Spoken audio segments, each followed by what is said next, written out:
Assalamualaikum warahmatullahi taala wabarakatuh dan salam sejahtera saya ucapkan kepada semua para penonton yang sudi bersama kami di program Sembang Santai Siri ke-7 pada kali ini. Setinggi-tinggi kesyukuran kita panjatkan kehadrat ilahi yang telah mengizinkan untuk kita bersama sekali lagi dalam sedar tak sedar. Program Sembang Santai ini telah pun berjaya dilaksanakan oleh pihak penganjur sehingga siri ke-7 pada kali ini. Sudah 6 siri telah berlalu dan saya menjemput tuan-puan dan saudari-saudari untuk menonton rakaman sesi berkenaan di Facebook rasmi Universiti Malaysia Kelantan.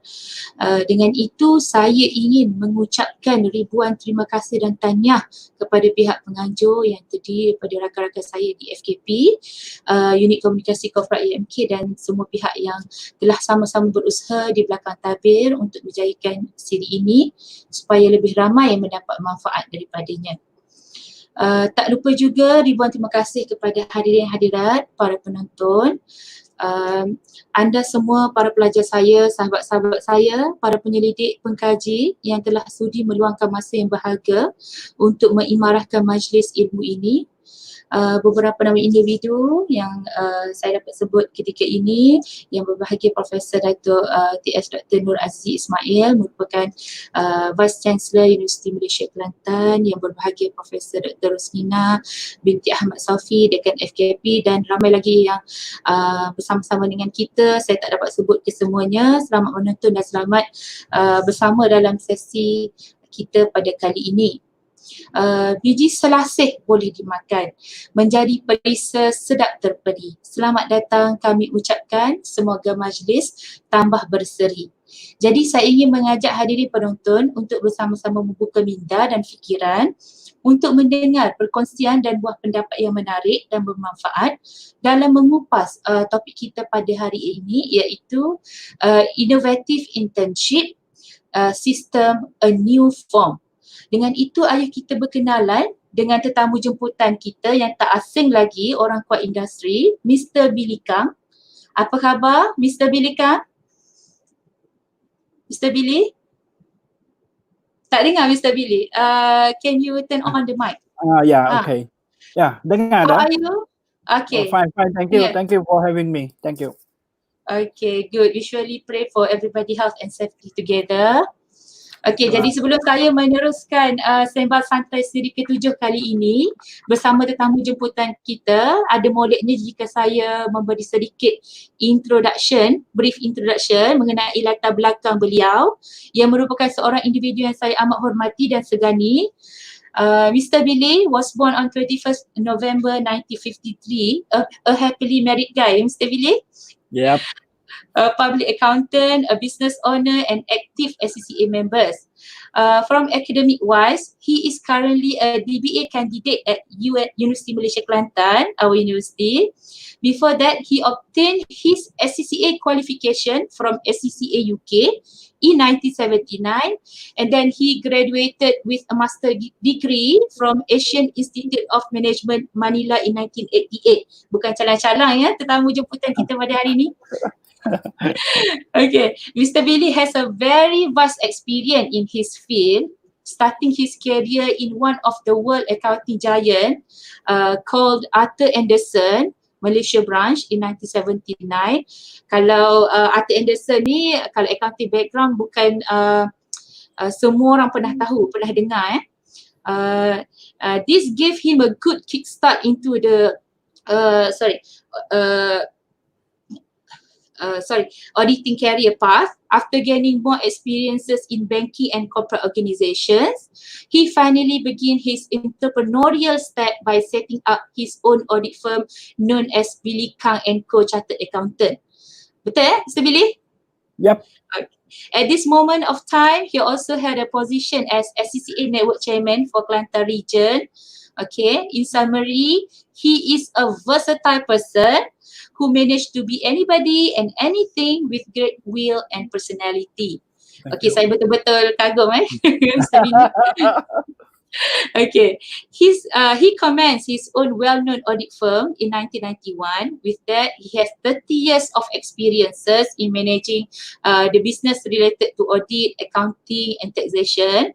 Along the journey, he has accepted no lesser than 120 university interns for his audit firm. I believe from my own experience in the past juga, yang masa tu mula-mula nak mohon internship dekat Bilikam pun saya ada pernah mohon. Student who want to do internship at his audit firm ni is not selecting the firm for nothing, but they see the career path, professional development opportunity, and a great start by being part of his team.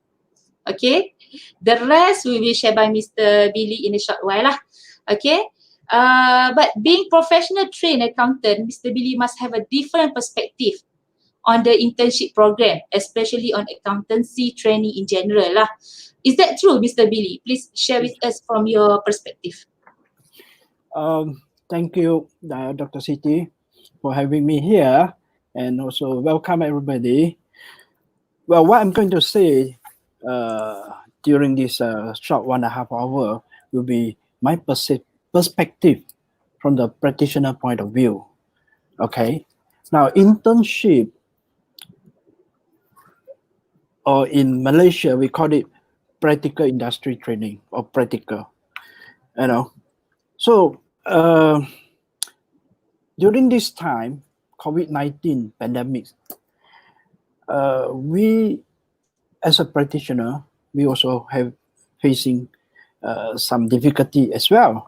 At the moment, I have one university interns with me, and providing, she's a lady, providing a training to her is also a problem for us. Okay, now the good side of this COVID-19 pandemic, we put everything, we re-look at our modus operandi again and in different perspective. Now, in our office, we have the SOP as recommended by the government, and we have the social distancing. That means half of my workforce cannot come to office on the regular hour basis. So, well, what will happen to us in the immediate future or in the longer term? Will the virus go away, or should we keep the SOP for a longer period, maybe 6 months, 1 year? I don't know. But we have to actually adapt to this new reality.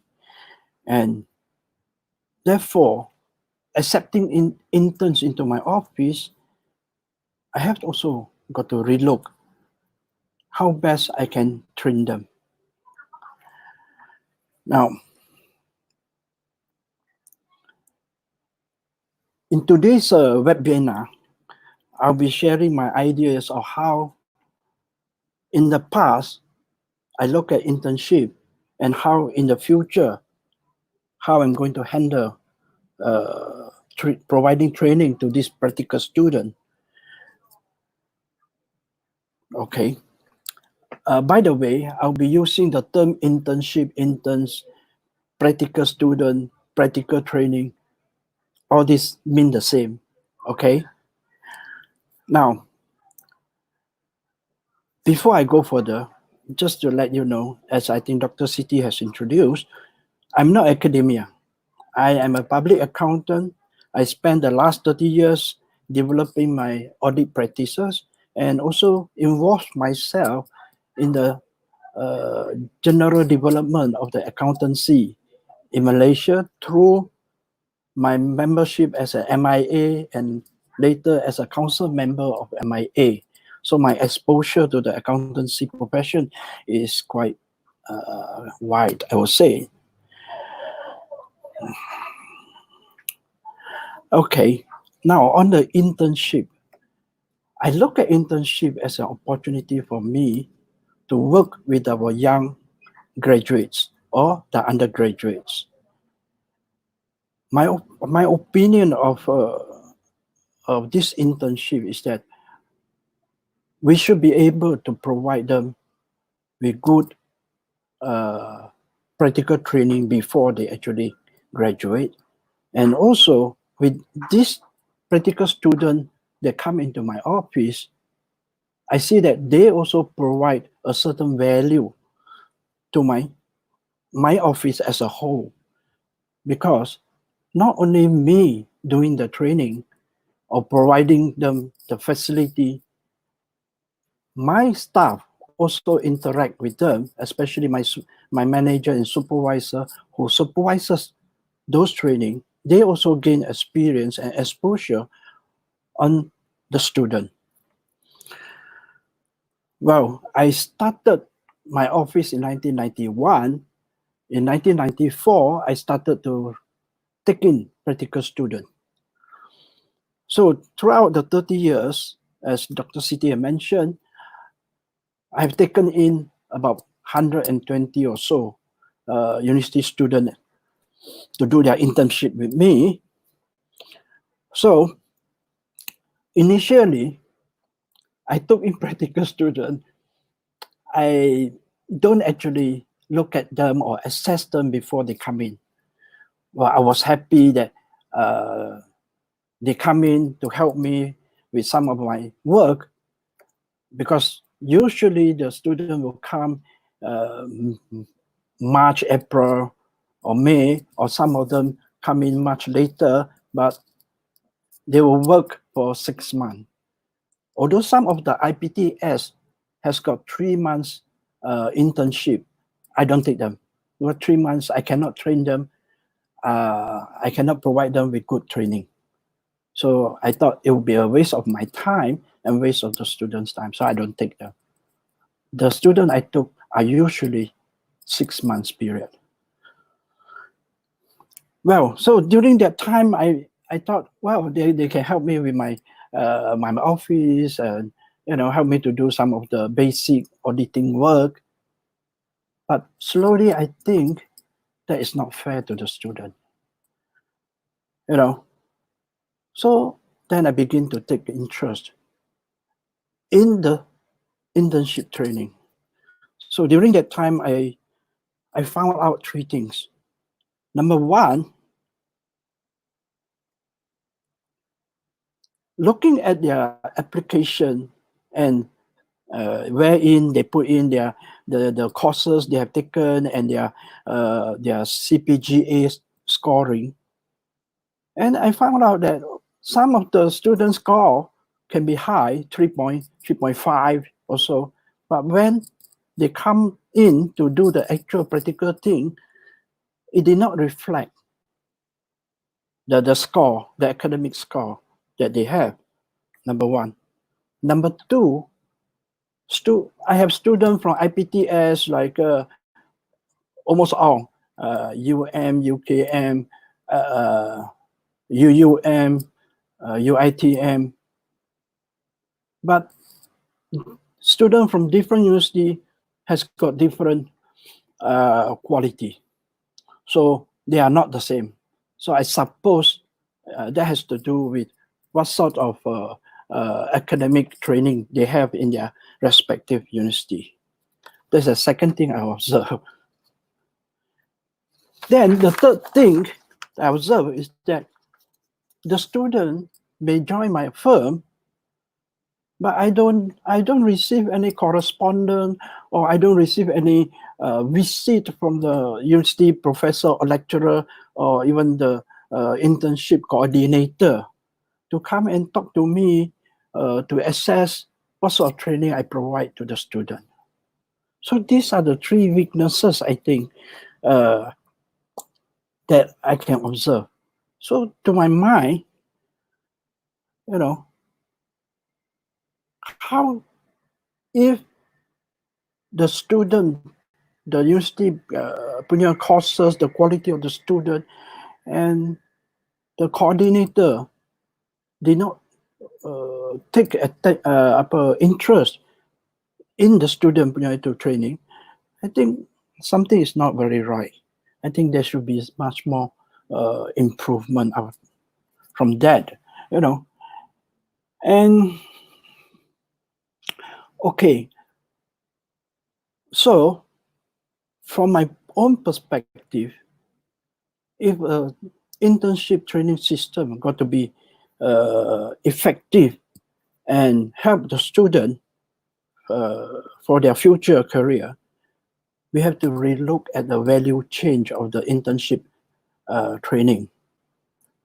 We have to look at the host organization that they want to provide the training to the student. We have to look at how they manage the host organization manage the training, and also the university, how they manage this training. So the university must look at their internal system. How do they ensure that the student that goes to this host organization that provide the training actually produce the training or the learning outcome that they expected? Okay, now let me just share with you what we, the practitioner, thought of this internship training. By the way, what I'm talking about, the internship training, may be applicable to other degree courses as well. But now I'm just specific to accountancy degree. Now, we have been talking, or even the accountancy fraternity have been talking about the university is not producing the accountant that is market ready.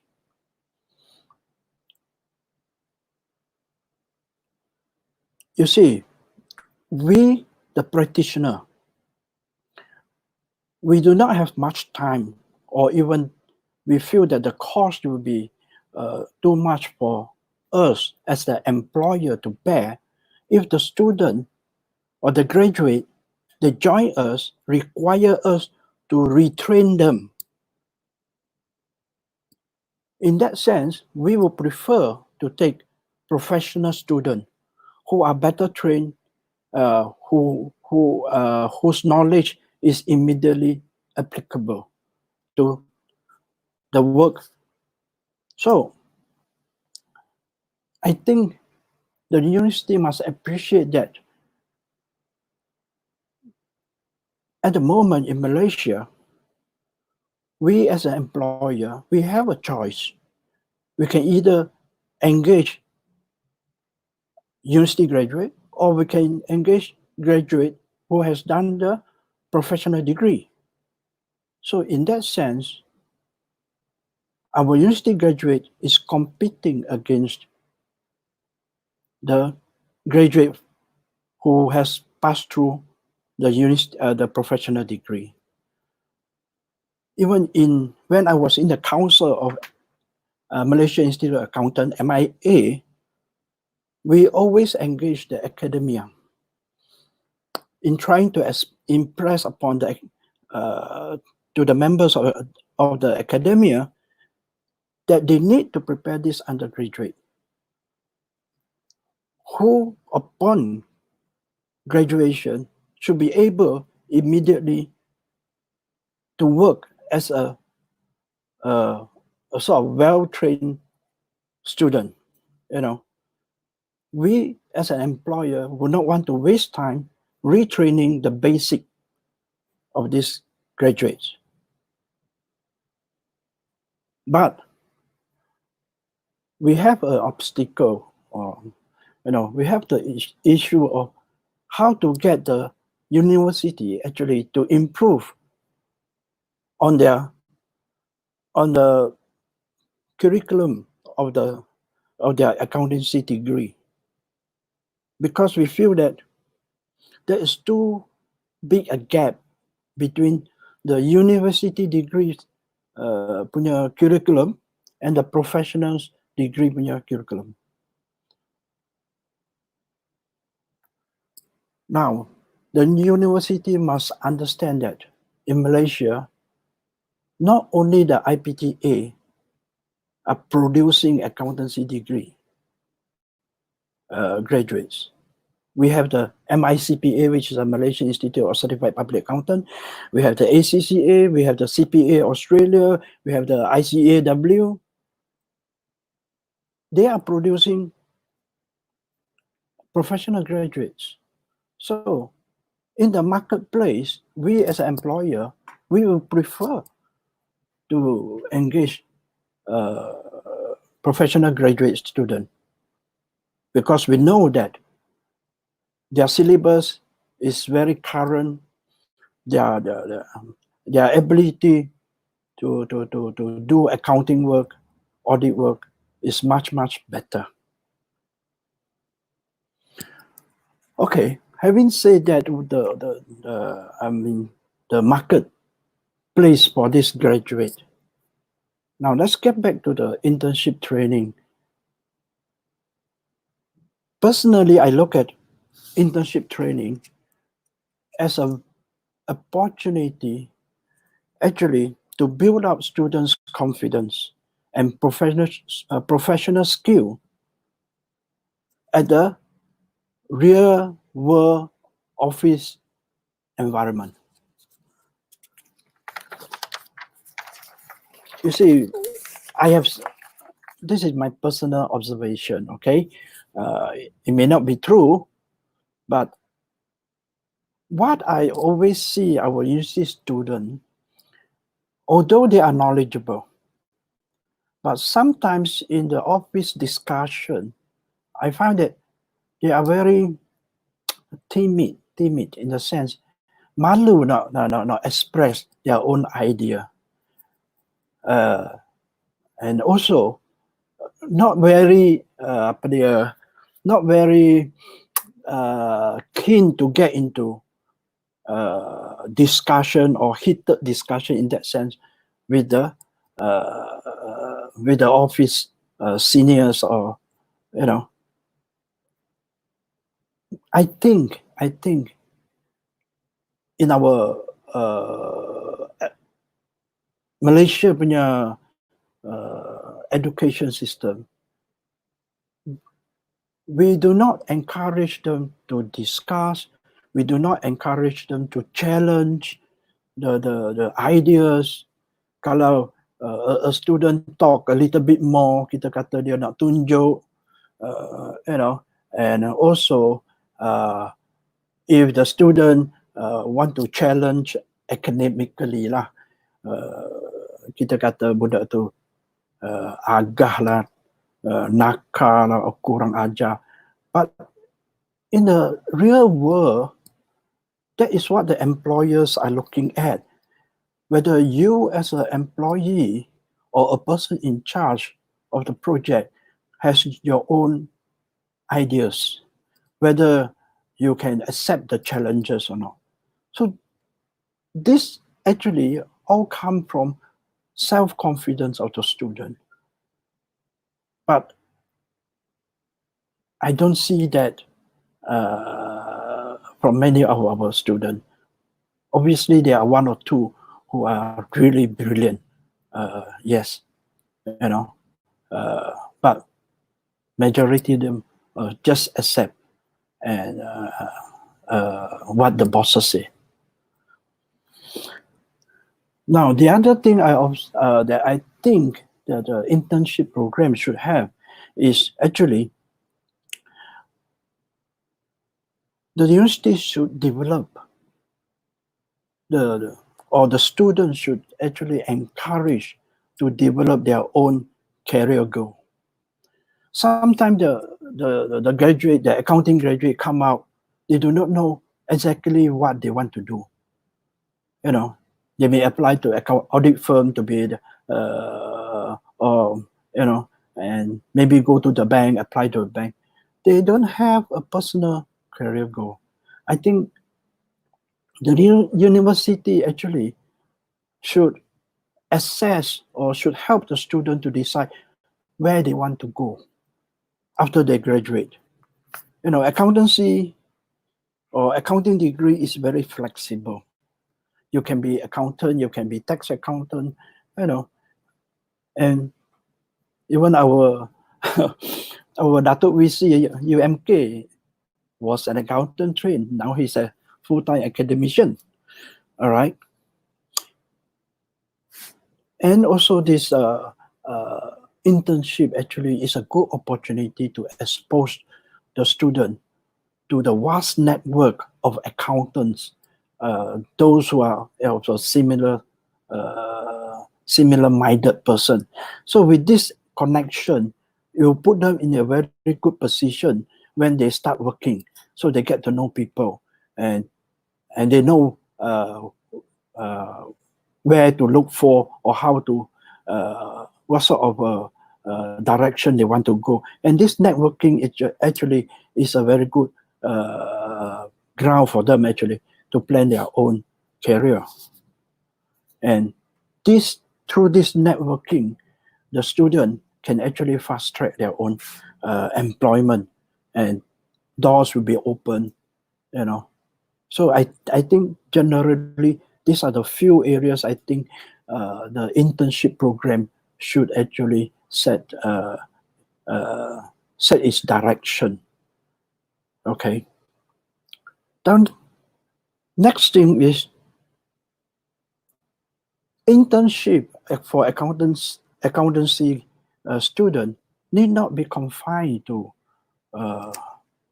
audit firm only, or the tax firm or the accounting firm, because accountancy degree is very flexible, and you can see many of our captains of the industry are actually accountants. We have the Datuk Khalid Ahmad, who was the MRCB CEO before. He was an accountant. We have Datuk Mat Nasir. He was once with the TV3. He was an accountant. And now we have the Nick Hashiuddin, who is the CEO of Tabung Haji. He's also an accountant. So the internship program should not confine to just audit firm. You can join any organization to do your internship. You know, it can be a mining company, it can be say TV3, it can be, you know, construction company. I think it is not just training the student to do accounting. The practical training should be wider spread. You know, it can be a management training. There is also, count for the practical experience. So,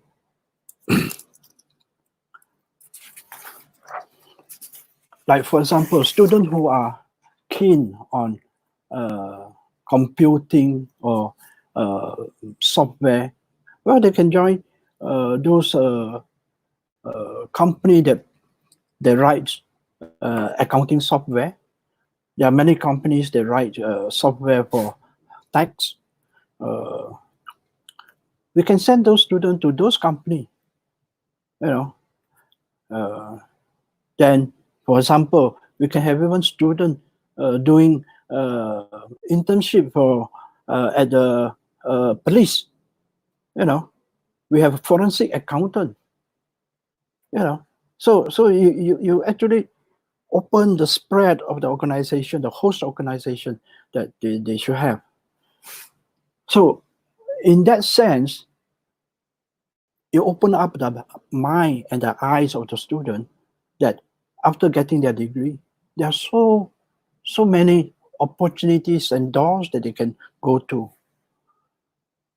And obviously, the internship system coordinator is very important in this sense, in that the coordinator themselves should know, or should even engage or enroll all these potential host organizations, so that the university can place the student and guide them to the match their career or career goal with the organization that they want. You know, this is important. So in that sense, the internship coordinator should not just be a person who is just administrative clerk, sending letters and all those things. No, I think we have to improve or upgrade this internship program coordinator to someone who is similar to a career officer or advisor or counselor. In that sense, then we can put the student early on onto the right career path. Obviously, we also have to look at the capability of the host organization.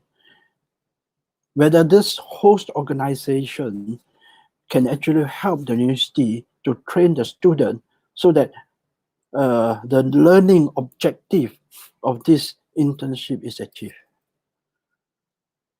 And I can tell you, I've observed some of this audit firm that provide training to the accountancy student, these interns. You know, many of them use the interns as their extra hand. You know, because they pay them allowance. Some don't even pay their allowance. I do pay them allowance though. So like 200-300 ringgit per month as an allowance for them. You know, it is cheaper. In that sense, the cost to the audit firm is lower, but then the quality is not there lah. So the university must know whether the host organization has the ability or not to train the student. And personally, I would prefer if the host organization has some structure, of training, a structured training for the interns. And the university should insist that this host organization must have some structured training.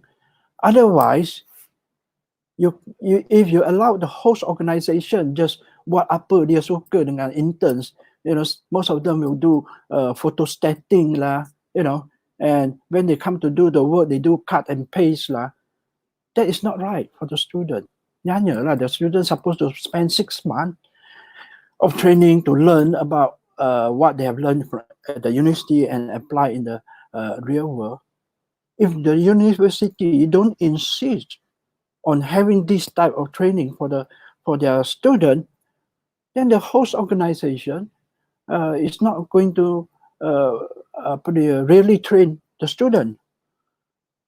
So, from my experience, only a few times dalam 30 years, only a few times that the university punya lecturer visited my office. Many times dalam 120 plus student, only 2 or 3 student punya lecturer visited my office. They visit they interview my supervisor who supervised the training. That's all. They do not know how I train them. They don't even care what sort of training I provide to the student. I think kasihan lah the student ni. But for me, I have my own structure punya training. I bring them through accounting, auditing, company law, taxation. By the time 6 months later, they have a good spread of ideas. So I think the burdens of providing a good training, not only that the student must know what they want in life after they graduate, the university has a responsibility to make sure the students are actually sent to the organization that they can provide the training and also the learning outcome that the university wanted. And as a host organization, we should also take the interest of the student at heart. Okay, Dr. Dr. Siti, I'll stop here. Maybe I'll continue in the second part. Yeah, sure. Thank you, Mr. Billy. That is a very fruitful opinion and perspective from Mr. Billy.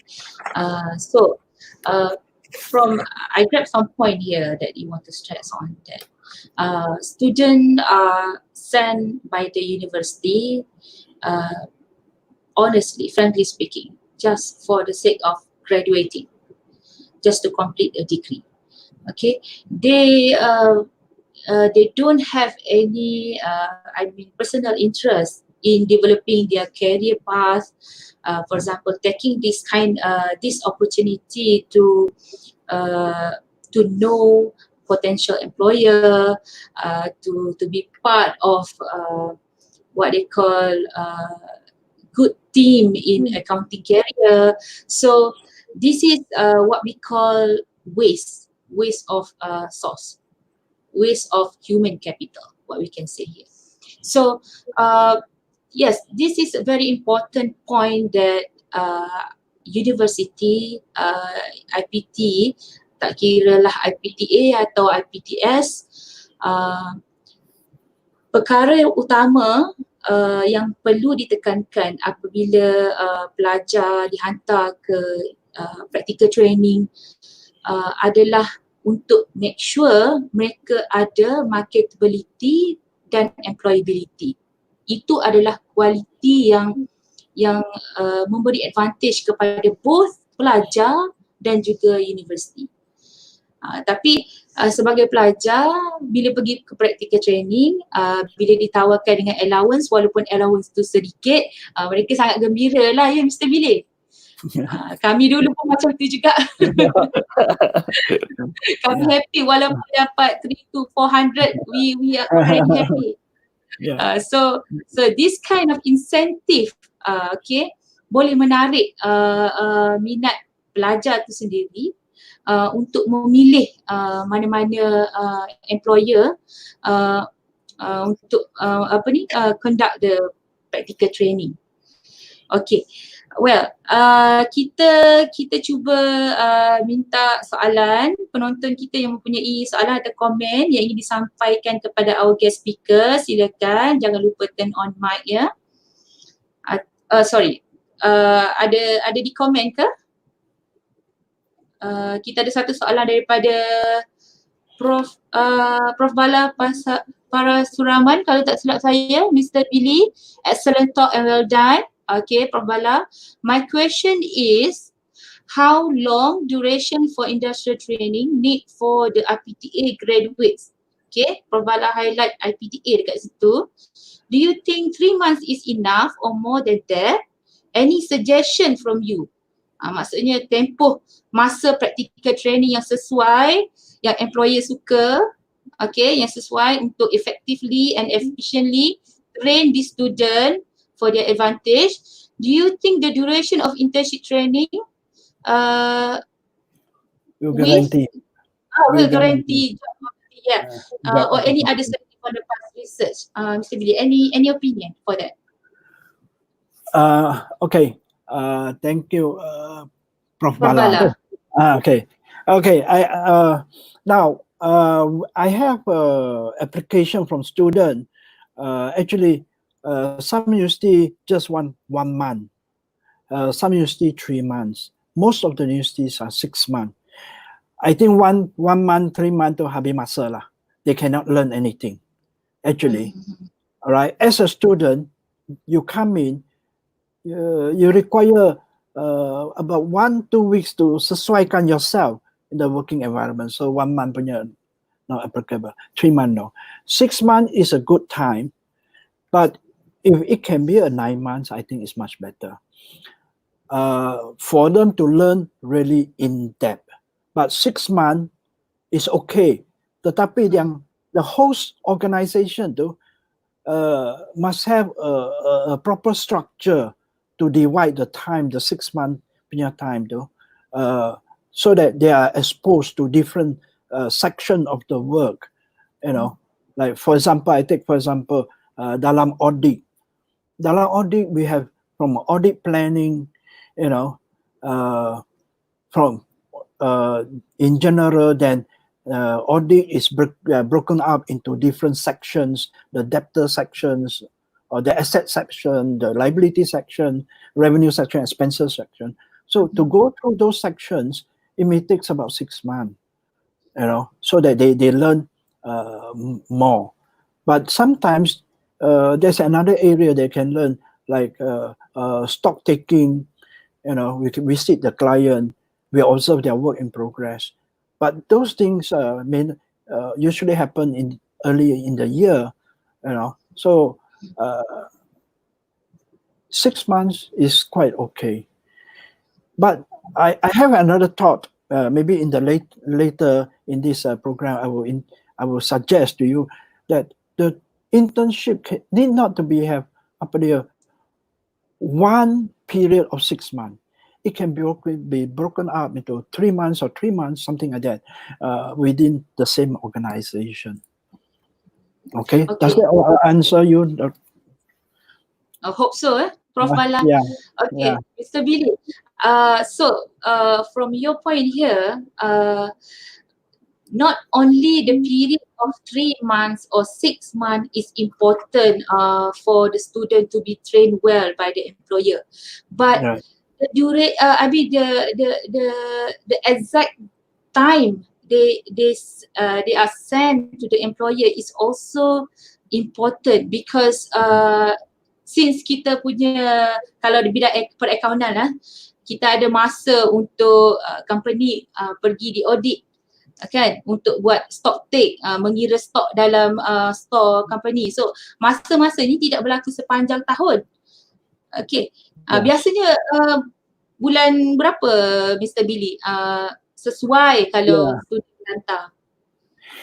Usually, okay, for my firm, I would prefer the intern student to come in boleh pak ke, boleh pak lah semua lah. Because 1 month I can persesuaian punya period lah. And so our peak period actually in June and July sampai ke August. So if they come in bulan 3 and they complete in bulan 9, that's the best time where they can learn, because there are a lot of work. But then they may not have the chance to say experience specifically on stock count lah. Usually stock count is done in Malaysia punya scenario usually is beginning of January. So so the timing is not right. But having said that, bulan 6, 7, 8 is our peak period. So during that time, the senior will not be have the time to coach you. Betul. So there's a dilemma. So saya rasa kalau masuk bulan 3 ni, peak period belum start. But during this time, we do a lot of planning. So and planning is the key to do a proper audit. So kalau student can come in bulan 3, bulan 4, they start doing the planning. So student will learn how to do a proper audit. Full set of accounting lah. Yes. So I think that is the period lah. Jadi that's why you try to suggest they do not have to come for 6 months to continue continuously. They can break the time 3 months, which yang mana suitable for employer juga. Betul. Yes. Thank you. Before I have my own question because I'm very interested in this kind of issue, but I would like to address some comment here from Facebook, Mr. Billy. If you can see our my faculty dean, Professor Lina, ada komen kat sini. You have addressed the shortfall of student during internship. Okay. Don't you think students of today are lacking of resilience? Maksudnya mereka ni manja ke? Okay. In addition, they are very timid too. Okay, that is a real thing. What you have experienced, betul tak, Mr. Billy? Okay. yeah, betul. What is your advice to the lecturer? Okay, this is not advice to the student. Okay, Prof recommend what is the advice to the lecturer? Do you think lecturer should be bold in nurturing student, and how bold can that be? Nanti lecturer pula dia saman. Yeah. Any opinion on that? Okay, dia macam ni. Our student nowadays been very quite spoon fed, you know. Yeah. I think they lack the independence to do up independent reading, extra reading, and they are so much exam focused that they only study what the lecturers give to them and not outside. So in that sense, jadi dia takut whenever they go into apa dia buat practical, dia takut because the senior, the person who are working there, they have wider experience. So when the student, this intern join the firm, dia jadi takut. Dia takut dia tak ilmu tu tak lengkap. So in that sense, they become timid. Okay. Now, how do we address this problem? So for the lecturers at the university level, they should encourage the student to do a lot more readings. They should encourage the student actually to discuss on the issue. You see, like for example, we have a financial reporting standard. Well, by itself, it has a lot of discussion punya topics, and we can exchange idea and from our outside reading rather than textbook reading. So in that sense, the lecturer themselves must be well prepared. The lecturer, kalau lecturer tak prepared, dia cuma read on the textbook and reproduce the whatever from the textbook to the student, maka student tu tak akan have the wider spread of knowledge. So the lecturer themselves has to be bold. The lecturer themselves has to challenge the student. Kalau dia tak challenge the student, dia harap student tu ikut apa saja yang dia kata tu, then the student will not be confident enough to face the world. I think that is the way my thinking lah. Although I cannot teach the lecturer how to teach, but you already lecture a teacher for lecturer, a trainer for lecturers, you know. Yeah. so you have to be actually bold enough. Yeah, I mean even in my daily work, although I have 30-40 years of experience, but my staff, my audit manager, supervisor, who are actually hands-on, sometimes they will challenge me on the way I present the report, the way I treated one accounting behind issue. So they must have the courage to challenge that. Same thing, the lecturer must have the courage to face that challenges. Although not every student berani nak challenge atau have the knowledge challenge, tetapi kalau ada satu dua yang pandai and dare to challenge, I think the lecturer should accept that challenge. You know, that is the way to teach lah. Sekarang lecturer sendiri pun perlu ada specific training. Yeah. Mr. Billy, kita ada banyak komen dekat ruangan komen sekarang ni, tapi saya tak dapat nak baca semua. Cuma saya mengharapkan Mr. Billy, kalau ada komen daripada pelajar sebenarnya yang sama ada yang sedang menjalani latihan industri, practical training ni ataupun yang bakal tak lama lagi ke kan, itu baru kita nak tahu apa feedback, apa pandangan mereka kan. Tapi nampak je mereka kat sini pun nampak kat situ takut dan segan. Mungkin lah, dan kita mengharapkan kita mengharapkan dan sebelum saya ajukan few questions from my own, I would like to address some comment from our Ketua Jabatan Perakawanan kat sini, Dr. Aina Jamila Ramli. Hi Mr. Billy. She said UMK will be offering an accounting degree soon. Yes. I think you have some knowledge on that. Right. Not some lah. But you one of the important person Okay. This degree is different from the accounting degree in other IPTA. Betul tak, Mr. Billy? Betul, You betul. Yeah, yes. acknowledge that? Okay. So we Mm. are using the ACCA syllabus. Okay. Yep. ACCA, our professional body, starting from semester 1. Okay. Yep. So maksudnya kita liaise 100% dengan ACCA. So do you think this could produce graduate they are market ready? How do you think? Okay. I think it's good that UMK is cooperating or collaborating with ACCA, and in fact, the syllabus that UMK is offering in the accounting degree, though, is I would say is where it will help UMK actually to produce students who are market ready. You see, why I'm saying that because ACCA punya syllabus kan is actually updated almost every year. They update with a new pronouncement. For example, any change in the budget, that announcement in the budget will be reflected in the exam 6 months later. So katalah budget every year in Malaysia ni apa dia is October. So October 2020. Jadi October punya paper 20121 will be reflected. It become examiner number punya topic. Financial reporting standard, international standard for auditing. We have those changes made every year.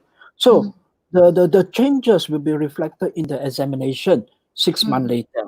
So maka so it's very up to date. Very up to date, ada current.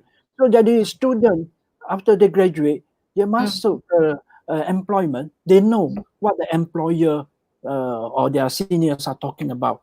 Maka dia feel confident, dia boleh discuss dengan apa dia with the senior about the standards. So I think that makes them very marketable. So how UMK is going to market this degree, how UMK is going to present in their certificate, that is UMK lah, terpulang kepada UMK lah. Okay. Alright. Ada saya dalam dilema nak baca question saya atau nak baca komen sebab banyak sangat komen. Jadi komen dari Dr. Hazriah. Okay, hi Mr. Billy. Nice to have you today on live session. Beliau kata, may I know from the perspective of the employer, what are the essential characteristics that you aim from a student doing internship? May your answer will be appreciated much by our student. Okay, I think soalan ni you can touch it later in your second round, I think. Okay, the characteristic and what you want, what's supposed to be for the student before they enter the practical training. Okay. Berbalik kepada soalan yang saya ingin ajukan kepada Mr. Billy. Okay, mengikut kajian yang dibuat oleh Jamil Uthman Rahmat and Zainuddin pada 2016 secara general, okay, menambah kepada objektif yang telah Mr. Billy list sebelum ni. Okay, objektif penganjuran dan pelaksanaan practical training atau internship ni adalah untuk memberi pengalaman kepada pelajar terhadap suasana pekerjaan sebenar di agensi luar dalam bidang berkaitan dengan pekhususan masing-masing, betul tak? So tidak maksudnya kita talking in general lah ni, bukan accounting saja. Okay, yang kedua, objektif kedua adalah untuk melatih pelajar berinteraksi secara profesional dengan pelbagai lapisan pekerja di agensi luar. Maksudnya dengan bos, dengan manager, dengan orang dengan pekerja-pekerja in the middle level. Okay. Yang ketiga, mendedahkan kepada agensi luar tentang kemampuan dan potensi bakal graduan universiti yang dihantar itulah yang terlibat. Dan yang keempat, membolehkan pelajar menggunakan teori dan pengalaman yang dipelajari di bilik kuliah. Jadi ini adalah objektif yang secara general yang saya tambah daripada apa yang telah di-list oleh Mr. Billy tadi. Jadi soalannya, adakah dengan adanya new norm, okay, new norm ini objektif tersebut sukar untuk dicapai? Atau adakah ianya objektif ini tak lagi relevan dalam mengambil kira new norm ini, atau ia memerlukan pembaikan atau inovasi untuk disesuaikan dengan new norm ini. Saya bagi contoh di sepanjang PKP dilaksanakan, pelajar kita yang sedang menjalani latihan industri diarahkan untuk sama ada work from home atau berehat seketika untuk satu-satu tempoh. Okey, oleh itu mereka tak dapat bersemuka lah dengan penyelia dari pihak industri. So perbualan berkaitan bidang kerja antara mereka ni terbatas, malah hampir tak ada. Okey, jadi adakah ini mempengaruhi objektif LI yang saya mention tadi, iaitu dengan fenomena new norm ini, objektif tersebut sukar untuk dicapai atau tak lagi relevan atau perlukan inovasi? Apa pendapat? Actually, I think objektif masih relevan. Cuma the delivery itu maybe kita kena ubah sikit lah. You know, take my firm as an example. We were not ready at all dengan COVID-19 ni, the lockdown. Mula-mula lockdown is 2 weeks. So I kata 2 weeks tak apalah. Take the opportunity to rest. Actually, we wanted to arrange for work from home. Tetapi 2 weeks, I thought maybe okay lah. Allow everybody to rest at home. So because I'm not prepared, my system are although I use I have computer, we have software, but I don't have cloud. I don't have a big server, you know, that is a 24/7 booker. So how to work at home? Tak boleh. They have actually to work at home. They have to come to office to collect the file and go back. So I'm not prepared for that. I'm not prepared for that. You see, so the objective of the industrial training or the practical training is still there. But macam mana I nak deliver to make sure that during this short time, they still are able to learn. So I'm not prepared. You know, so to me, to your question is, yes, it is still relevant, but we have to think of a way to deliver. And many of the small audit firms, other small company in Malaysia, is totally unprepared. Kata caught with a pen down. Okay. Betul, saya setuju sangat. Maksudnya pandemik COVID-19 ni bukannya kejutan kepada student universiti sahaja, malah kepada employer juga. Ianya satu impak yang besar. Okay, kalau perlukan persediaan dan sebagainya. Okay, soalan kedua, Mr. Billy, mengikut kajian berkenaan juga, betapa pentingnya diwujudkan satu sistem untuk memudahkan urusan berkaitan latihan industri. Okay, so itu yang disuggest oleh kajian tersebut, nak kena ada sistem.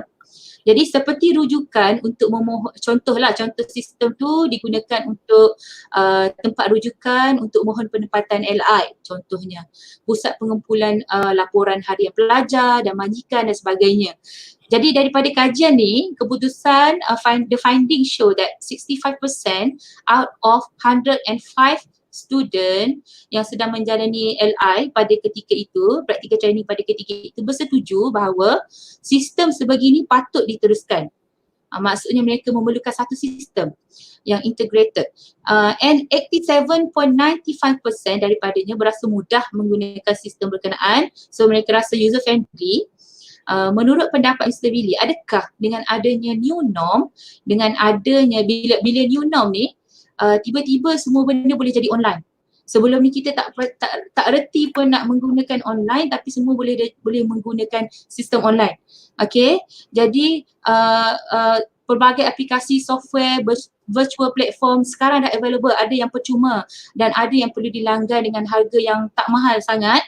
Jadi adakah for your opinion semua IPT perlu mewujudkan satu sistem yang integrated seperti itu untuk memudahkan practical training? Yes, actually the the practical training is still relevant, kan? Ah. So, like I say, the delivery, but to move from the now what we have is semi-auto or semi-manual onto the virtual. It is not that expensive anymore. Tak mahal lah. Now we have the WhatsApp, we have the WeChat, we have the FaceTime, we have the Skype. You know, we have all those software that and apps that are free. Cuma because of this pandemic, we were caught off guard, and we were not prepared to immediately move from the our present system to the virtual system. That is the only problem. Had we prepared ourselves to actually to move on to the virtual platform, it should not be any problem. I suppose sebelum ni pun ada company work from home punya system sudah ada, tetapi because there was no pandemic, tak ada emergency, so we take it easy, we develop our infrastructure slowly. Tetapi this pandemic COVID-19 they fasten the change. So, and well, when I say it is not expensive, not 100% true lah. If you want to have a proper virtual system, you must invest in hardware and the infrastructure, and that may be costly. So for SME and also small time practitioner like me, can be quite expensive as well. You know. Okay. All right. Thank you very much. Do you have anything to add, Mr. Willie, regarding how to enhance and innovate the present internship system that we have right now? Atau kita nak baca lagi komen-komen daripada Facebook? Mr. Willie? I think ada masalah dengan networking. Yeah. Okay. Okay, Mr. Willie. Dah online balik. Okay, online balik dah. Alright. Okay. So, all right, let me share with you or share with the audience, kan, what I thought that how we can enhance and also innovate our present internship system. Alright. Okay. Again, I'm talking to you or sharing is my perspective from outsider. Okay. So how the university look at it is another issue lah, and how you can make use of my idea, kan? All right. Number one, host organization, their ability, their capability to train your student is very important. We cannot simply allow the student to go and spend 6 months of their valuable time in an organization that at the end of the training they don't learn anything. You know, so I would suggest that the university, the coordinator especially, actually has to maybe prepare a database, maybe go and interview the organization and find out what sort of training they can provide. You know, and also target certain organization, you know, to match the career goal of the student with the training. So the university internship program punya coordinator, the job is very important to make sure that he get all the information and the student can choose. So in fact, I asked my intern student, I tanya dia, how do you know you want to apply to Bilika & Co? I tanya my senior bagi address. I tulis saja lah. You know, and being in Kelantan, most of the students would like to come back to Kelantan, stay with the family for 6 months. But I think that is not good lah. That's not good because they are not doing something that they feel they want to do and that will help their future career. You know, so that is one. The university must actually identify host organization. Then the other thing is the student must know what they want to do after they get the degree. I have got a friends who are doing chartered accountants punya degree. Lepas dia tu, dia end up as writing accounting software degree. computer software. So apa yang dia belajar di sekolah is not directly related to pekerjaan dia. But that is okay. Kalau student ni dia ada their own interest. They may study accountancy degree, but they love writing accounting program. So we can allow them to go and buat intern kat accounting software punya developer punya company kan. So that is important. I remember during our secondary school, I don't know if you still remember, teacher always ask us, write down what you want to do in your future. Kan? So we always fill in, I want to be engineers. But, you know, or doctor or lawyer. So we never end up doing that. But that is the career goal that the student wants. So the university must spend time talking to the student. You know, how the university want to formulate that. I leave it to the university lah. I think this is a very good suggestion lah kepada universiti to take the challenge to assess the goal of the student before they embark with practical training. Yes, because kalau dia tahu, for example, if I know I learn accounting, but I want to work in the hotel industry. So the hotel industry, the hotel ada account department. So maybe I want to take the internship kat hotel. So when I graduate, I can apply to various hotel, kan? So that is the way. You know, the training, the internship provide an opportunity for them. Kalau dia kata dia mula-mula dia thinking that I want to join the hotel industry, but then after doing the internship, dia kata, hotel tak boleh lah, you know, banyak maksiat, so I don't want to join hotel. So they can change while they're still in school, kan? So after my experience again, many of the students or the interns that are with me, only a few of them write report about their training here, and only a few ask me to sign their report. I mean, if you have done your training, you must prepare a good report of the organization. And they don't come and consult me, so I do not know whether the university require them to write report or not. I don't know. So whether they write the report betul atau tidak, I don't know. So I cannot help them in that sense. You know, I thought that is a good idea lah. Then that is a very good idea to have some sort of consultation for the student. Betul. So we as a partners, we can share with the student, and hopefully they learn what we hope that what they have learned lah. And also the university never give me any learning outcome. I think that is the weakness, the major weakness of the system, because I do not know what the university want us to train them. Even employer question themselves. Okay. Kalau university kata, I want you to train them to do accounting or master this one. Okay lah, you know. But I do not know actually, which is bad for the student lah. Okay.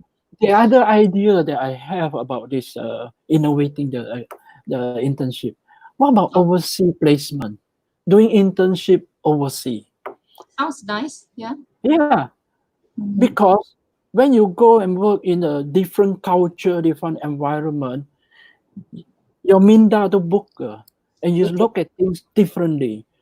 I understand kalau buat macam tu, cost involved, ada ke student not bear the cost atau the university want to bear the cost. That one I leave it to the university lah. Tapi it's an idea, because Malaysia punya company sudah banyak go venture overseas, you know. So we can attach to we can talk to the company in Malaysia, the headquarter in Malaysia, and request them to allow the student to buat internship kat overseas. You know, it will immediately open up, and when the student graduated, then from their CV, the internship training punya report, it opens up the opportunity for the student. You know, Okay. Then the other innovation that we can do. Just now I talked to you about breaking the internship 3 months, kan? Yes. What about the internship for 1 whole year? Interesting. Yes, they Hmm. can do too, because especially internship for those long-term contract. Even in UMK pun kita ada that some sort of structure, program structure, Mr. Billy. We Yeah, call it that's good. UI. Yeah. So you can actually break down 3 months macam tu, kan? So Hmm. the because kalau it's a long-term contract, then the student can go in at a particular stage where they can pick up knowledge and experience at the particular stage. So how the university going to work out? What is the number of credit hours and all those things? Itu the university got to figure out lah. Macam tu. Thank So you. so then so Uh-huh. I throw out ideas, so the Okay. university got to pick up and think about it. So Of course, the other thing, it's a good idea lah. okay, the other thing is I have talked about the curriculum, the accounting curriculum, and you have to innovate as well. You have to change, because accountancy or accounting knowledge is a evolving knowledge. Dia bukan yang stagnant kat situ. No, every year there are so many accounting standards, reporting standards that they come out, and we have to change. We have to attend continuous professional educations and upgrade ourselves. So similarly, the university punya curriculum also go to adapt. Because if you don't adapt, then the student will not have the latest knowledge. I'll make a simple observation for you. Dulu kita buat audit, kita kata we are talking about true and fair view presentation of the financial report. Betul. Yes. Betul kan? But Betul. this true and fair view ni, perkataan ni Subjective. is already dia masih ada, tetapi tak ada orang sebut dah. We are talking about risk management. We are talking about materiality of the financial report. We are talking about the presentation, the report that is not misleading. The presentation is not misstatement. So, maka the auditors punya report not only cover the balance sheet and P&L, it also cover the director's punya statement. It also covers the notes, the accounts, and the effect of the notes, the account. So those things. So the syllabus actually got to change. So kena from positivistic paradigm into post-positivistic paradigm to be more qualitative than quantitative, isn't it, Mr. Billy? Yes. And also now with the digitalizations of information technology and all those things, and the student got to be trained on that. Nowadays the popular one, analyst lah, big data analytic lah, and all those things. The student got to be trained on the new technology. So we don't want the student to go out to work in the employment market. Orang kecek pasal big data analytic, dia buka mulut. Apa dia tu. So we don't want that. So like for to be honest, Mr. Billy, dulu waktu pengalaman saya buat undergraduate dekat USIM pada waktu tu, guru saya, lecturer saya pada waktu tu, Dr. Agus Munalis, ajar how to use Microsoft Basic Visio. So kita kena buat a bit of programming. I keep asking him, kenapa kita kena belajar accounting student, kena belajar programming? Saya tak faham apa related dengan career saya. Jadi dia tak marah, tapi dia kata one day you will know what it is used for your own good. Jadi sekarang saya baru nampak, Mr. Billy. Jadi student kita ni kadang-kadang dia tak nampak apa keperluan apa ni digital macam tu. Yes, although the student now is more advanced than me lah dalam segi computer and whatever digital ni. Tetapi we have to incorporate this one as part of the curriculum and part of the subject, that prepare the student. You know, uh, right now, basic accounting or auditing work tu student ni tak berapa nak dah. They can find it is not fun, not interesting. Auditing kita as a as a practitioner ni, we have problem to attract young accounting student to join the profession. In Malaysia, yang auditors yang bertauliah lah, is only about 3,000 yang ada license. Every year we produce about 5 to 7,000 graduate. Ngapa nobody want to join this profession? Ini profession for orang tua saja. Sama kata profession accounting ni dah tepu kan, Mr. Billy? Yeah. There's a lot of space lagi yang perlu diisi. Tapi perlu ada specific quality lah. Maksudnya yang berasaskan professional knowledge. Mr. Billy, saya sikit daripada accounting. Sebab ada komen daripada student, saya happy dapat terima komen daripada student ni. Hello Mr. Billy, do you think that the computers and smartphone with internet coverage can help the internship student can do their task from home for every industry without going to office or workplace, because most of the student facing difficulties at their internship industry. The student tekankan the gadget tu, the use of device. Okay, for example, I'm working in logistic field lah, dia bukan dalam accounting. So I need to attend my office day by day. So I hope you will give a better suggestion for this patient. Thank you. Okay. All right. Yes, definitely you can use the smartphone to manage your day-to-day management. Let me just share with you my classmate, dia punya experience. Actually, we study ACCA together, and he is now working for an international plantation company, and he is a financial controller. So he managed the international punya site, okay, different factory, different in Africa ada, Indonesia ada, Malaysia ada, Thailand ada. He use BlackBerry. He used BlackBerry to monitor the financial information.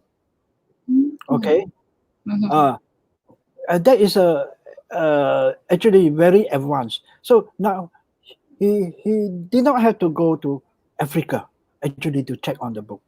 Yes, I think this type of thing, our young student is very capable. Okay, and how do you, as an intern student, interface with the head office atau as your host organization? That is for the organization to actually work out, because some organization may not have the infrastructure, okay, or may not have the IT capability.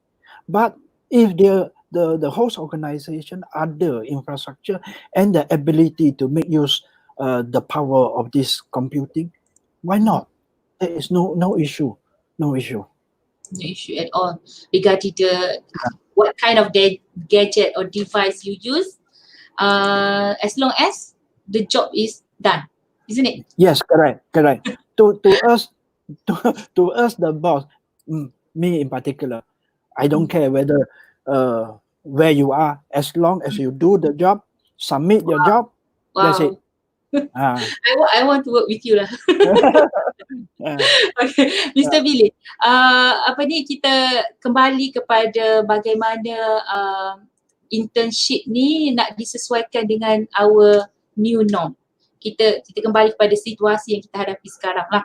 Okay, mengambil hasil daripada pembentangan oleh Marian Webb, she is a head of learning and teaching development dari Kingston University London. Beliau menekankan setiap pelajar yang dihantar ke host organisation, ke employer, mempunyai peranan atau role yang perlu dimainkan demi mencapai objektif LI. Okay, antaranya adalah pelajar LR tu sendiri, practical training tu sendiri need to work collaboratively with peers in order to complete challenging work assignment.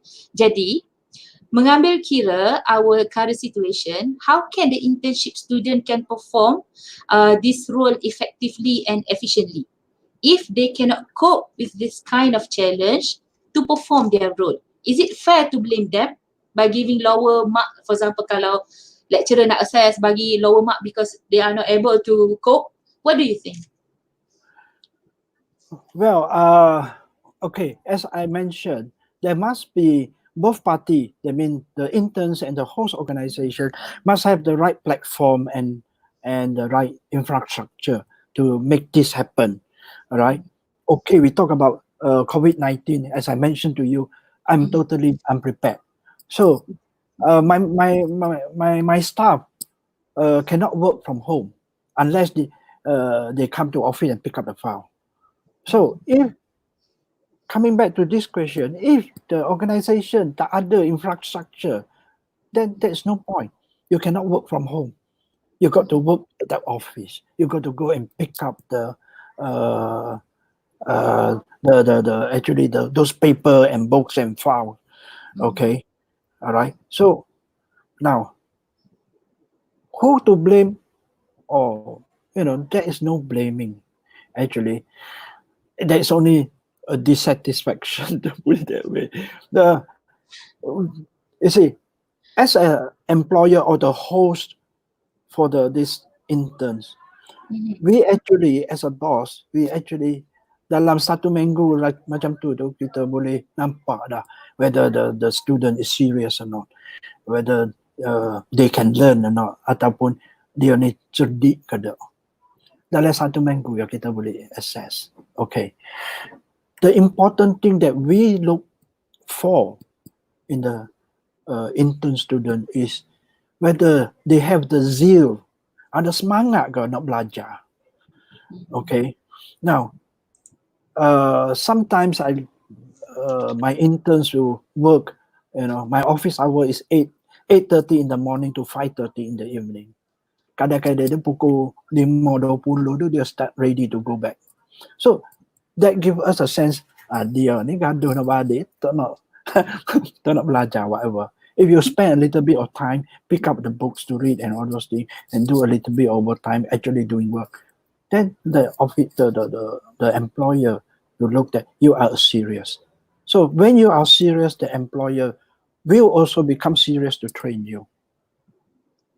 If you are not proactive, katalah you jumpa masalah, you tak tanya, and you don't diam saja waiting for people to correct you, and obviously nobody want to help you. Your senior don't want to help you. The boss don't know. Okay, so you have to be proactive in that sense. Therefore, it is partly on the student as well. They have to present themselves that they are keen to learn. That is important. Okay. All right, Mr. B. Okay. Do you have anything, opinion on how to innovate further? Is it possible to have a virtual internship or? Yes, definitely. Okay. At the moment, I would think 100% virtual internship is not workable. Why I'm saying that? Number one, go back to our objective of this internship. The objective of this internship, number one, is to build up confidence of the student. Number two, to have them networking with fellow workers or employees. So kalau kita buat virtual semua ni, so networking, kita kenal orang on the internet saja. So there's no real confidence, no real love, lah, put it that way, with fellow workers. So I would not say 100% virtual is workable. It is workable, but it will not achieve our learning objective. Okay, on the confidence of the student, to build up confidence, kita kena jumpa dengan orang, kita kena bahas dengan dia, discuss dengan dia, and we have to face-to-face discussion. That will build up our confidence. You know, we cannot be a keyboard warrior. Oh, on keyboard kita type semua, comment sama, oh best. Tetapi apabila kita jumpa face-to-face, malah kita tak berani. dia terus jadi different person. Yes, Betul yes. So Okay. to me, 100% virtual is not workable. It has to be a combination. Maybe analyzing data, you can be virtual. Writing report, you can virtual. You can discuss over this one. But eventually, your report has to be presented, discussed face to face. This is true opinion lah, fact lah. Yeah. Kalau a good employer dah kata macam tu, this is the fact lah. We have to face. Saya ada okay, kita punya VC ada komen kat sini. Thanks Dr. Billy for sharing your valuable insights. Okay, thank you VC. Alright. Okay. Kita ada soalan apa-apa lagi tak nak tanya daripada audience? Kalau saya, okay. Hi, okay, Mr. Billy, kita ada student nak tanya. Okay, I'm not sure, is it student or staff? I'm not sure. Hi Mr. Billy, I am Sapriyanti Eka from Indonesia. Internship have become an important system to bring student, company and university closer. Betul lah, kan? It has also become one of the first preference for students when it comes to implementing their education. However, in globally connected world, mobility is great value being required by most of the professional. In this way, the concept of virtual internship is being developed as an innovation approach to improve system. Sekarang ni ada what they call it, inclination into the issue of virtual internship. What do you think? Okay, my comment about virtual internship, as I mentioned just now, is 100%. Personally, I don't think it's workable. But virtual, the power of internet, now we have a lot of apps, even in our handheld phone. We are already actually using them without knowing. Like now, we are virtual, we are talking virtual, and it can escalate to whatever discussion. So, we are not alien to this virtual thing, but to make it as a fully virtual for internship, personally, I don't think so. As I go back to our objective, we want to build confidence, we want to help them to network, we want to, so it has to be face to face. The most important thing in a student, when they come out to face the real world, it has to be that they have to be confident enough to challenge, pick up those challenges. And that is what employers actually are looking at, whether the employees are confident or not in themselves to handle tough assignment. Good assignment, easy assignment will not show your leadership, will not show your confidence. But taking on tough assignment and completing in time and producing good report, that will build up confidence. So it is only, yeah. In other words, sorry, you go first. What I'm saying is, it is only through interaction that we can build out confidence, and that is the objective of what internship should be.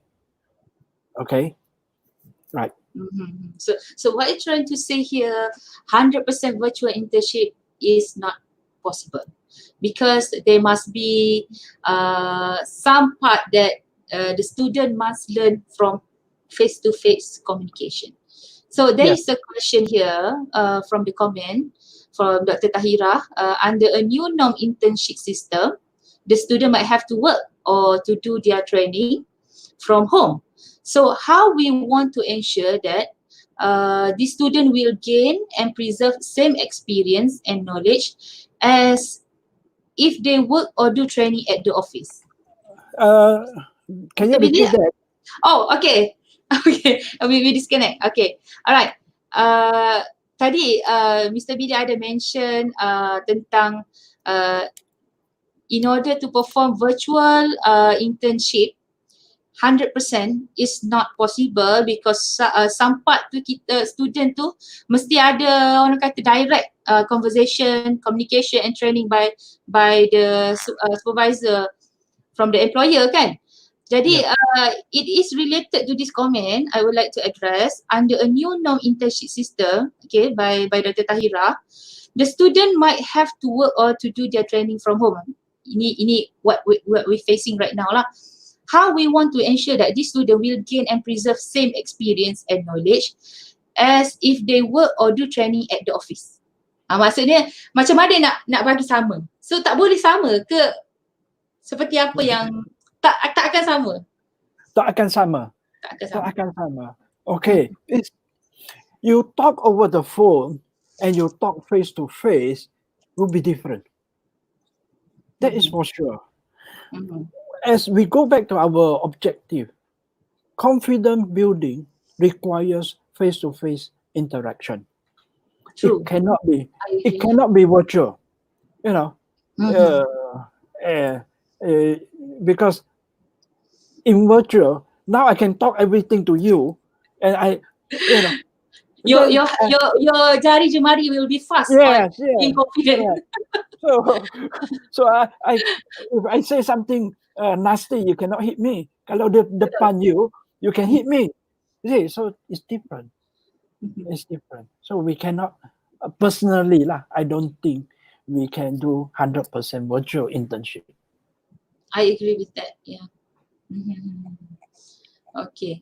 Apa lagi komen yang menarik yang saya nak kongsikan dengan Mr. Billy?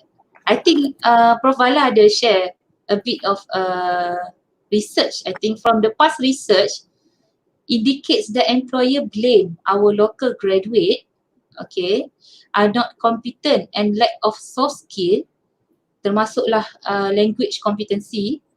However, I don't agree with this statement. As in university, we provide many soft and hard skill, like in UMK, okay, we provide training in entrepreneurial mindset and language competent like Mandarin and many other languages, okay, how to harmonize between employer and industry expectations so that finally our graduate employable. So I observed that many graduates are now taking up low skills job, minimum wage. I think what he trying to say here. Do you get what this Prof Vala tried to? Yeah, I know.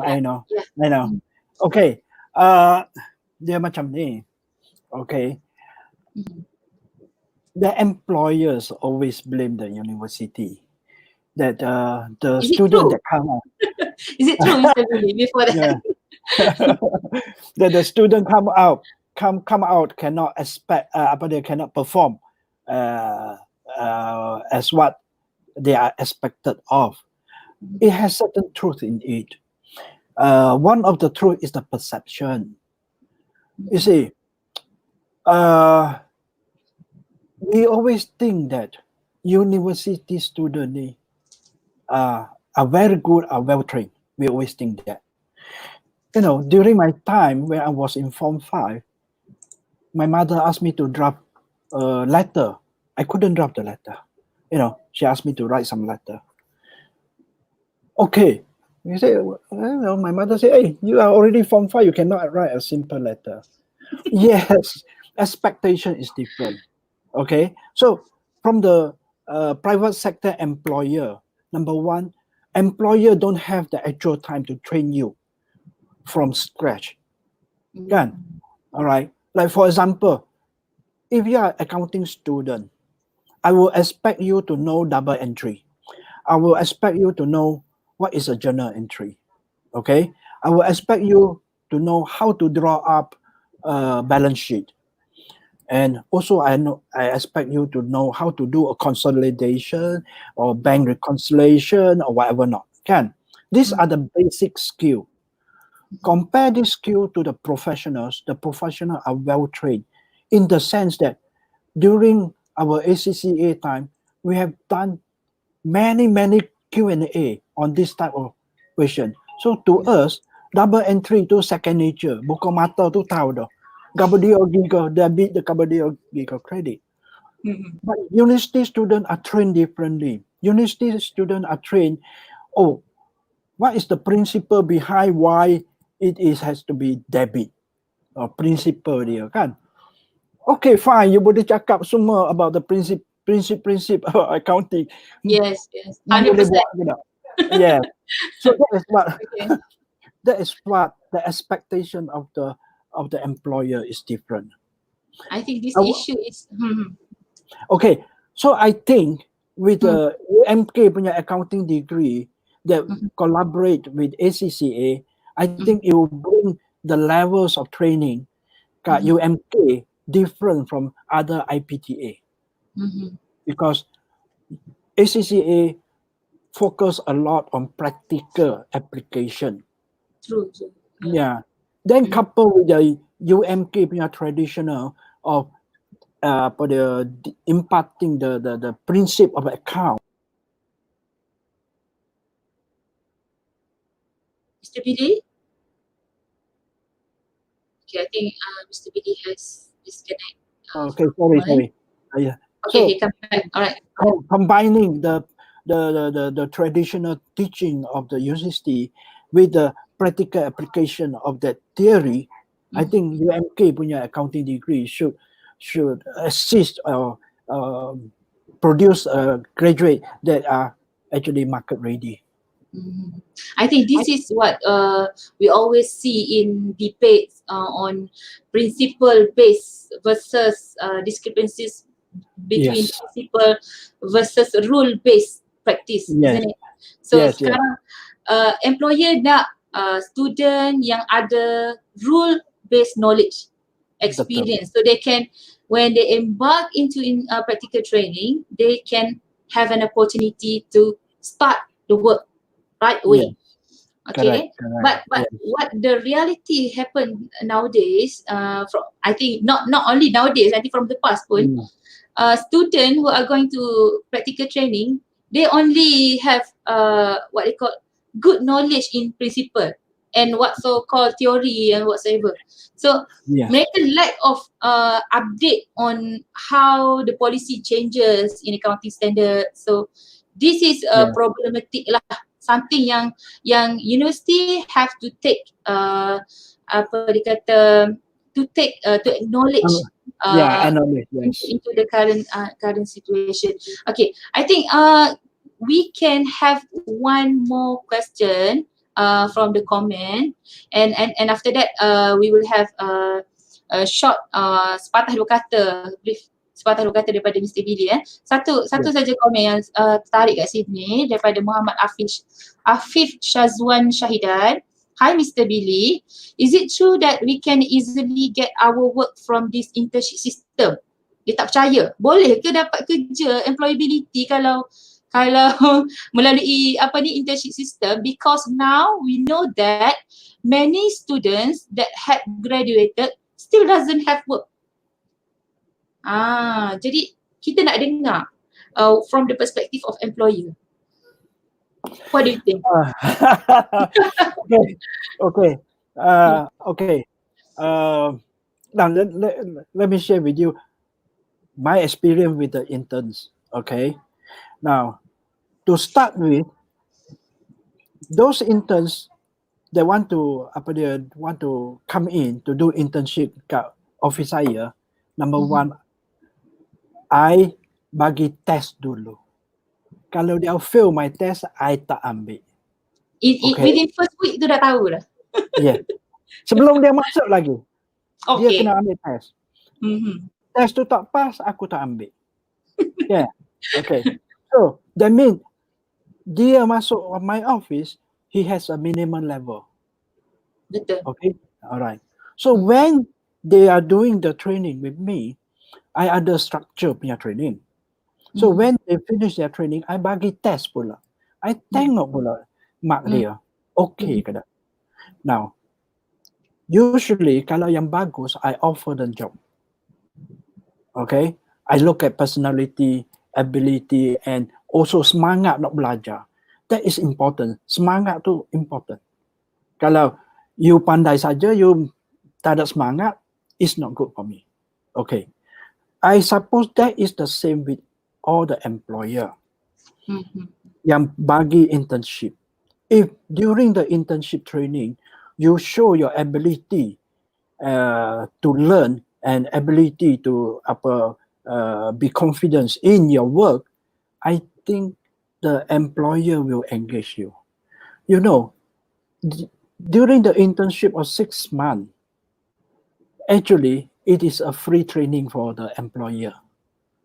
So, kalau after 6 months, employer tengok you, okay, you need bagus, you can do your work. Why not take you in? Don't have to train you already. Pay you the full pay. Tak kena train you dah. Kalau lah you tak ada. Banyak sources nak train seorang student ni kan? Yeah. Correct. Okay. Kalau, I mean, compare if I take a fresh guy, walaupun dia ada professional degree, I tak tahu dia boleh buat ke tak. Dia maybe dia boleh pass the exam, tetapi dari segi kerja dia tak boleh, kan? So employer will do that. So then it depends on the student. Masa internship tu, the presentation dia tu semangat ke tak, you know, that is important. So then the other issue yang I propose that the student must actually have a career path or career goal in mind. So, and the internship and the company that they select should match their goal. Maka dia pergi buat kerja tu dia semangat. Kalau lah you, for example, you tak semangat to want to do audit in your future, you kata auditor ni payuh. Yeah. Every day got to do overtime. So I don't want to be auditor when I graduate. Maka jangan buat internship kat audit firm. Dah patah semangat awal-awal lagi. Yes, jangan. So select itu. Ada orang kata, okay, I like to do my internship kat bank because I love bank punya itu. Gaji mahal, kerja tak banyak. You go and do internship. Then you rasa gembira. You work there and the employer see you. Oh, okay. So you have to choose and match your internship with your own goal. Then you can get employment. Katalah you buat internship kat audit firm. Then later you want to apply for bank punya job. Dia tengok your CV internship kan audit firm. Audit firm tu besar dah kecil-kecil. Tak salah. So it doesn't match. Kan? So I believe internship can help you actually cari your employment after you graduate. It will help you with the networking, with the people you already know. I think it will help you. Saya setuju 100%. So Dr. Nazira, Muhammad Syed pun kita punya accounting lecturer. Thank you Mr. Billy. I agree with your point. 100% virtual internship will miss some objective of internship itself. Which is true. Mungkin ada yang berpandangan boleh buat 100% internship tapi mungkin bukan accounting. Mungkin lain bidang. Betul tak? Oh ya. Mungkin lain bidang. Kita tak tahu the whole bidang apa requirement dia, apa objektif dia. Jadi baiklah. Ada sepatah dua kata akhir daripada Mr. Billy sebelum kita wrap up the discussion. Well, I look at as I mentioned, I look at this internship system. There are 3 players. One is the host, one is the student, one is the university. These three players must work together to achieve the learning outcome and the objective of the internship system.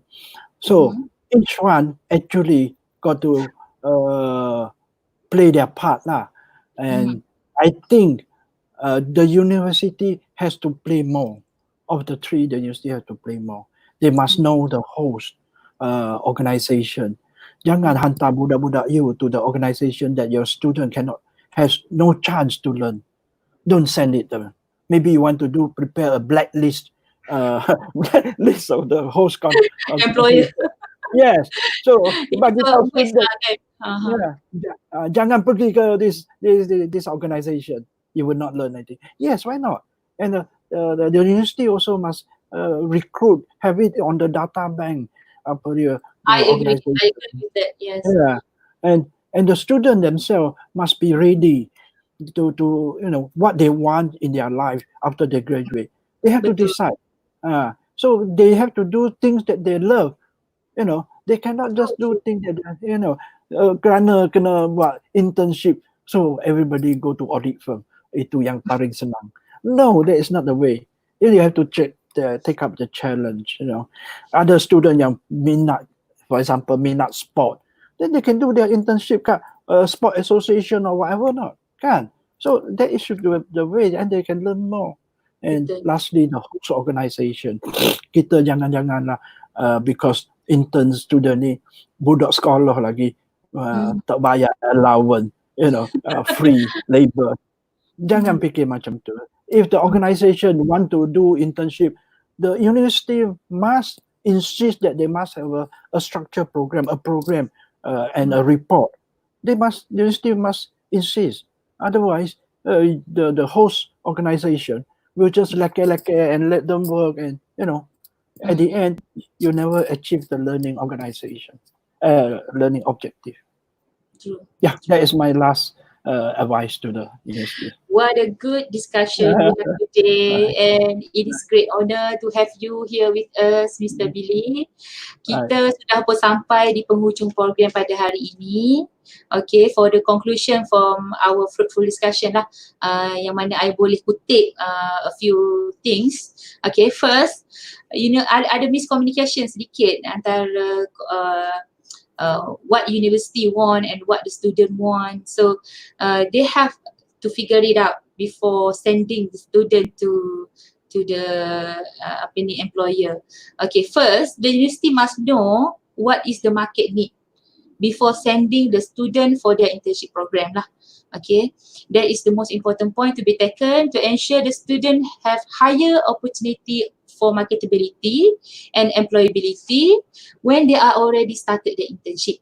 So meaning to say, if the market prefer curriculum at the university to be at par with syllabus taught at professional level, then our university have to do something about it. So we have to review our curriculum.